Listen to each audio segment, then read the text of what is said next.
Do you think you will be able to sustain yourself with this salary as well as your family if you're bringing your family over? Oh my god! Welcome to our channel, Nomakaya K Munaheng. We love you, mommy. Hello Bantase, and welcome back to my channel.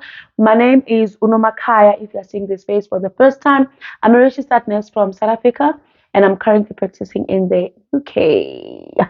On my channel, I share about how we immigrated as a family, how we are finding it, and bits about immigration. So on today's video, we'll be talking about a payslip of a registered nurse. So my previous videos, I covered your payslip as a pre-registered nurse, because you need to pass your OSCE first before you move on to be a registered nurse.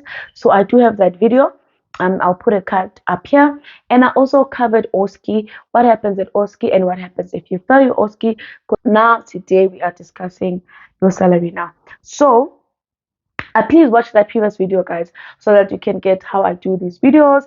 And I won't dissect the payslip like I did with the first time, because I want you to get on the drill by now. So please watch that one first before jumping on this one. So as we continue, first things first, Fantase, I was registered nurse in a care home. Care homes are considered private sector, and my contract was for 44 hours. 44 hours is 4 days a week. But my shift started from 8 to 8, that is 12 hours. So breaks were not paid for, so it's 11 hours per day. So 11 times 4 is 44. So we'll go into my payslip, and to keep in mind, my March payslip still had my previous rate and my new rate. So let's get into it. Fantase, that's my name and surname up there, the date, as well as my tax code 1257L and my national insurance number. So let's get down to the payslip. The first column is the day of the week, or if it's a paid holiday. Second column, it's the hours. The next one is my rate, and the hours multiplied by the rate, it gives you the total that you see on the last column on the payslip. Good. Let's get into the payslip now. Weekday is 11 hours. So for one day, I was paid 11.7 quid. I need to get used to the language, man. So they say quid, pounds called a quid. So 11.7 quid, that gave me a total of 128.70 quid, right? And then my new rate now was 17.75 quid. Guys, this is a good rate. Good rate for a year ago. But other care homes, they do pay more. So it continues now with the rate for 7.75 quid. And then if you go on holiday, they pay you extra, which is 12.7 quid. So if you add all the hours as well as the rate, the total was 4,039 quid. Yeah, that's good money. And then let's come to my deductions now. Deductions, tax, national insurance, and pension fund, as well as the loan to carry, the one for housing. Fine. Total deductions was 1,009 quid. Fine. And my take home for that month was 3,029 quid. So that was March, Fantase. So in March, things started to look a bit better and increased to 17.75 quid from 11.7 quid is really, really, really good, right? And then now we go into April. April, this is when we receive the increment. So you will see that I also have two rates for April. So let's get into the April pay slip. In April, well, it looks that long because it was the differentiation of the different rates. And another thing is because they will tell you that increment is coming on the 19th or increment starts on the 15th. That's why there's different rates. Yeah? Let's go get what I say. Weekdays, 44 hours, my rate was 17.7 quid. So in a week, I make 781 pounds in the UK. And then there was weekdays where now I was on my new rate of 18.75 quid. That was the increase. Weeknight, this is when if you've clocked out late, or sometimes if you do clock out late, you do let them know that we had admission. Weekend now, that is 55 hours. That is 5 days. For 5 days at the rate of 16.75 quid. It gives me a good 1,000 quid, guys. Agumnandi. And then I had a bank holiday. A bank holiday is like a public holiday, so they pay even extra than your normal holiday rate. So for my bank holiday, my rate was 28.1 quid, and that was for over 2 days. So my total payments for the month was 4,027 quid. Let's go to my deductions now. For my deductions, tax, national insurance, pension fund, as well as my loan recovery was taken out. And then money in the bank was 2,861 quid. And from this, guys, you can already see that we are not paid a salary, same money at the end of the month. We are paid according to how many weeks and how many days you worked. So if a month has 5 weeks, then you get according to your 5 weeks. If a month has 4 weeks, you get paid for 4 weeks. And also to keep in mind, if you are sick, you do not get paid. Yeah. So let's move over to May. We went from being pre-registered nurse to being a nurse at that time, and then having an increment. So nothing should stabilize. May, I was paid at my rate of 18.75 quid, and then there was also a bank holiday in the mixture, and it's still at 28.12 quid. So total payments for the month was 3,638 quid. Let's move over to my deductions. Tax, that's the tax, national insurance, pension fund, as well as a loan recovery. So my total deductions went up to 1,026 quid. And money in the bank, 2,612 quid. Let's go to June, Kemanch. Let's see. June. My rate 18.75. I'm just gonna put my hours there so you have an idea. And then my total payment for June was 4,279 quid. Tax goes up, national insurance goes up, pension fund as well as my loan. And total deductions 1,244.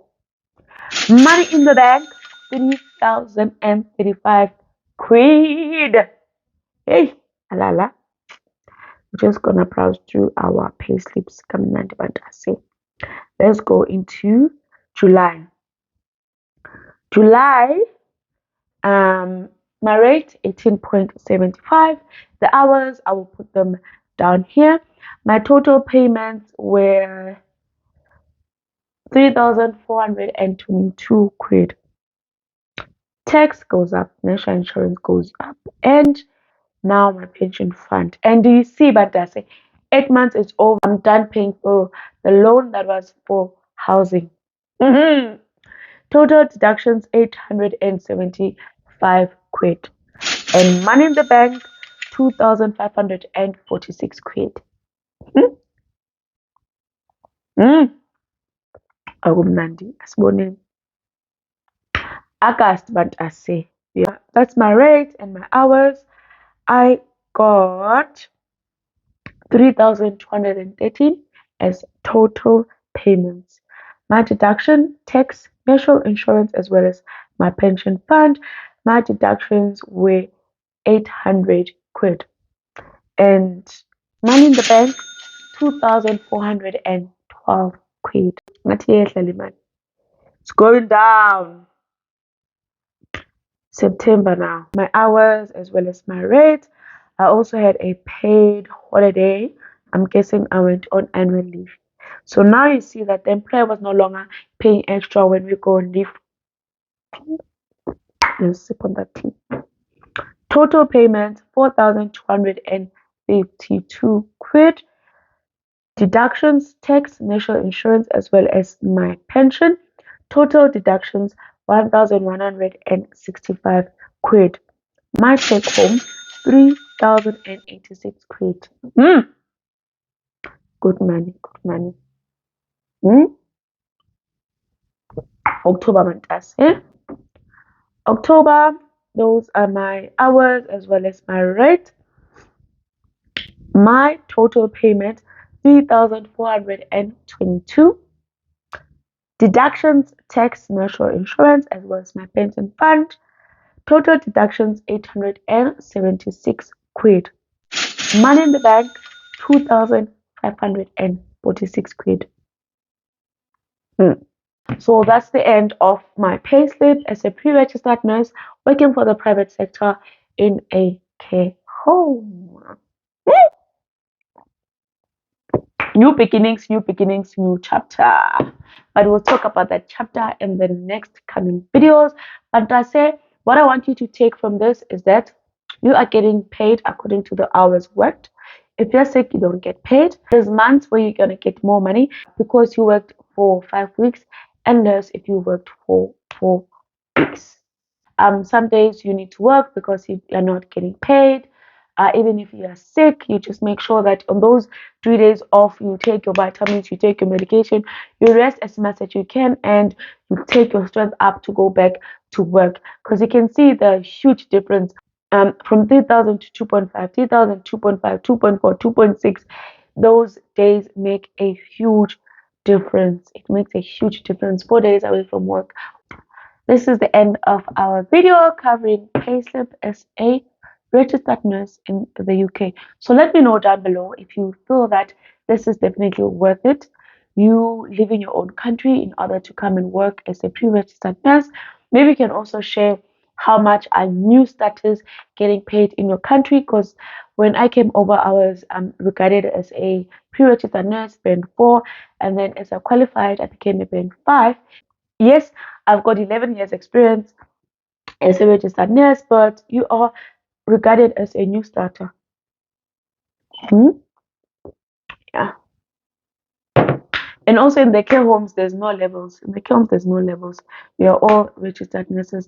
It's different when you're coming to the NHS, because I know in the NHS, there's those hospitals that consider your previous history and they put you in your current band. There's band 5, 6, 7, 8, 9. So let me know, but just say if you feel that it's worth it, leaving your high position as a nurse, you went up the ladder in your own country. Do you think you will be able to sustain yourself with this salary as well as your family if you're bringing your family over?